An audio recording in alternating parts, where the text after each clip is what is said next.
I hope I'm pronouncing that right. Watched your video about being depressed and kind of seeing the pointlessness of all this. And I did read your disclaimer, by the way. I do realize that you made that, in one of those down times. I can relate to that too. I mean, that's bothered me a lot too lately, is how my emotions so drastically affect my view of reality and skew it maybe. And yeah, I've wondered the same thing about if the depression, if the down times are changing my view and maybe giving me a incorrect view of reality. Maybe the more manic ones are as well. So, I can relate with all that. I mean, I could have made the video you made myself. It's all those thoughts have gone through my own head.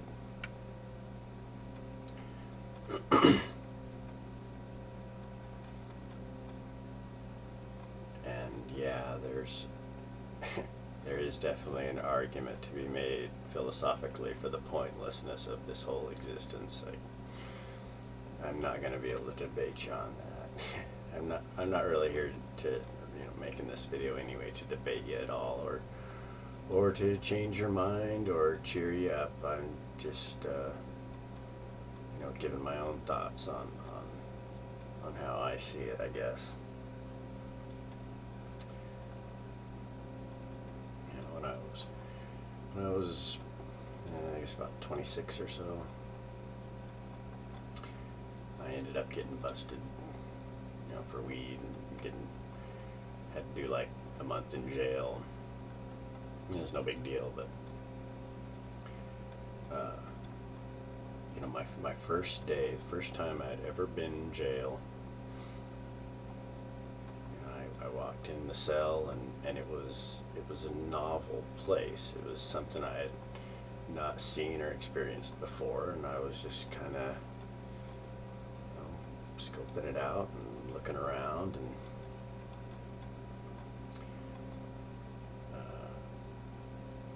checking it out, and then just kind of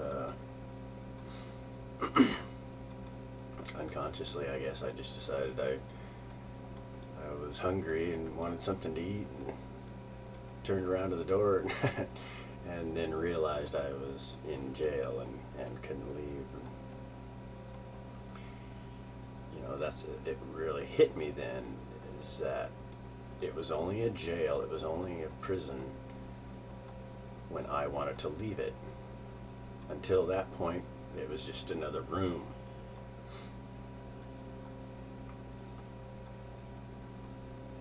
And that's kind of the same thing that's happened to me here.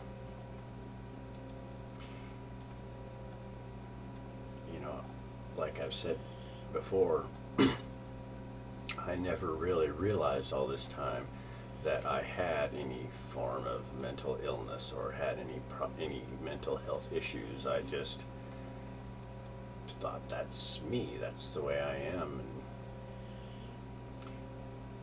And the social anxiety thoughts of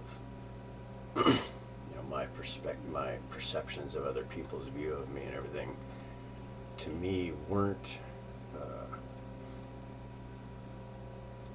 they were not irrational. They were just the way it was. I assumed all those thoughts were correct, that it wasn't me that ostracized myself, it was the world that ostracized me. And I had just come to the conclusion, well, fuck you, world. I'm done trying. And spent the rest of my life just trying to get used to this lifestyle. And I did really good at. I was good at it. Before I moved to this place, I had another place here on the island. It was out in the middle of nowhere, totally surrounded by trees. I couldn't actually see any other houses, any other people anywhere. It was on a dead-end road. It was a good 15 minutes to any kind of stores or anything by car. And I had a friend that would come out every couple of weeks and bring me groceries and cigarettes, and I just stayed out there by myself and did my artwork and played games and watched movies and stuff like that. I kept myself busy, and by comparison, those were the best years of my life. I enjoyed the hell out of it. I was happy. And when I moved here to this place, I guess it was about 5 years ago or so, it was the same thing. I got a beautiful view here. It's kind of a shithole, but the view is nice, and yeah, I'm out here, I'm secluded, and I don't have to deal with people, and it's great. And then I hit 45, and I don't know what it is about that age. You call it a midlife crisis or whatever, I don't know, but I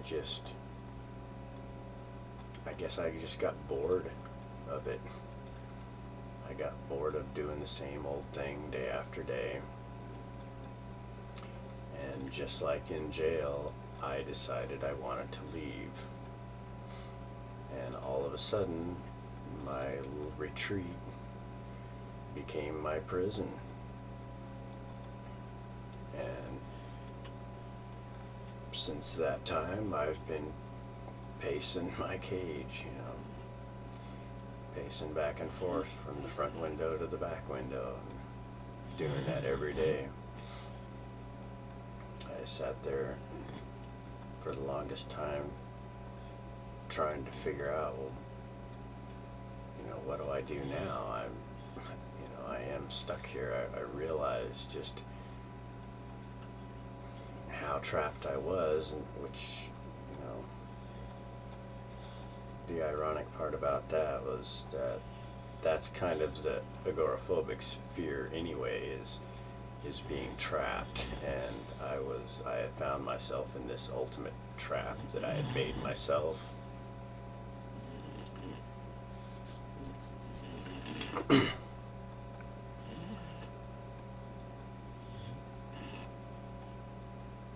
And yeah, at that point I was in a really bad place mentally.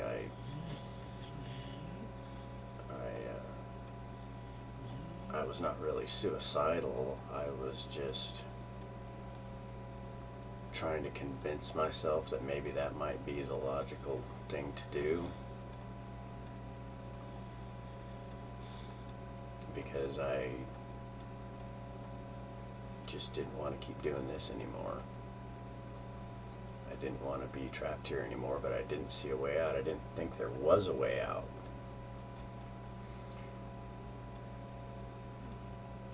And then when I finally did convince myself that there was a way out, or maybe that there could be,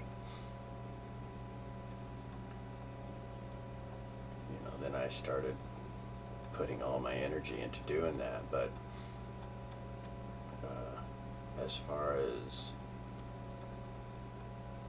what's out there waiting for me, or what's the point of it, what's the reward for this, I have no fucking idea. I don't know. This has been my life, like I said, for the last 20 years or so, and the world has changed a whole lot since I've been in here. A lot. And it is a completely alien world to me out there. I don't, if I could just all of a sudden be cured of this, just, go and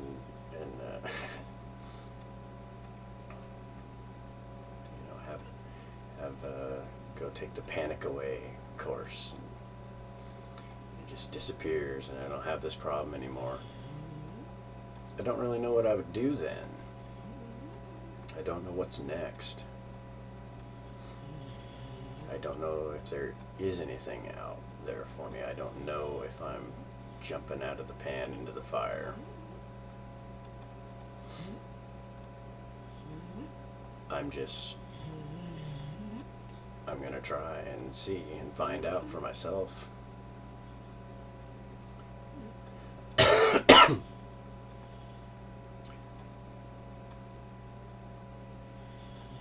I may end up deciding I don't actually like it out there and I'm, head back to the hermit cave. I don't know. We'll see when we get there. But I do definitely understand where you're coming from, and I'm in the same place. I'm gonna keep on trying. I don't have any great faith that I'm gonna find anything wonderful out there, that my life's gonna change, but all those years that I did spend alone, I was sitting there kind of doing what you're doing or what it seems to me that you're doing is convincing yourself you don't need all that stuff. You don't need what's out there. You don't need friends. You don't need family. You don't need all that kind of stuff. And I've been there. I've been trying to convince myself of all that stuff. And I was convinced. I was thoroughly convinced. And like I said, happy with where I was at. But over these last months, for the first time in my adult life, really, I've allowed myself to start just, allowing myself to want those things again. I don't know that I'm ever going to get any of those things again. I don't know that I'm ever going to get what could be called a normal life, but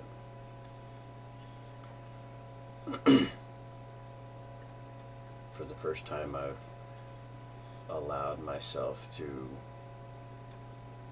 hope for them.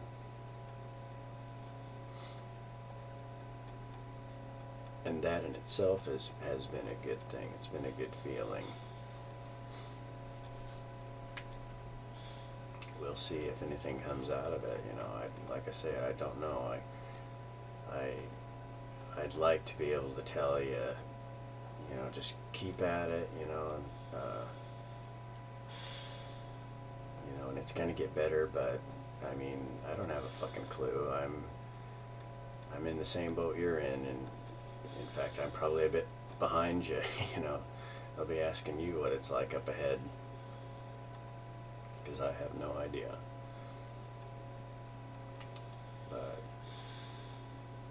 so I can't help you out with any advice on the subject. All I can really do is tell you I'm in the boat here with you. That's about the best I can do for you.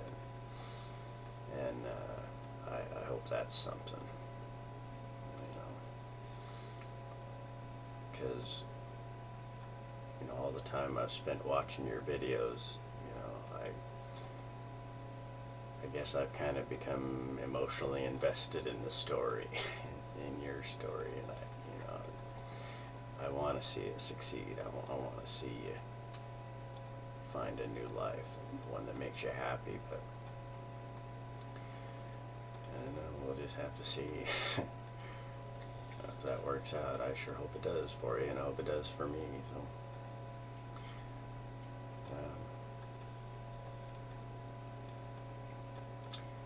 guess that's all I got to tell you. I hope it's been some help, just to know you ain't the only one.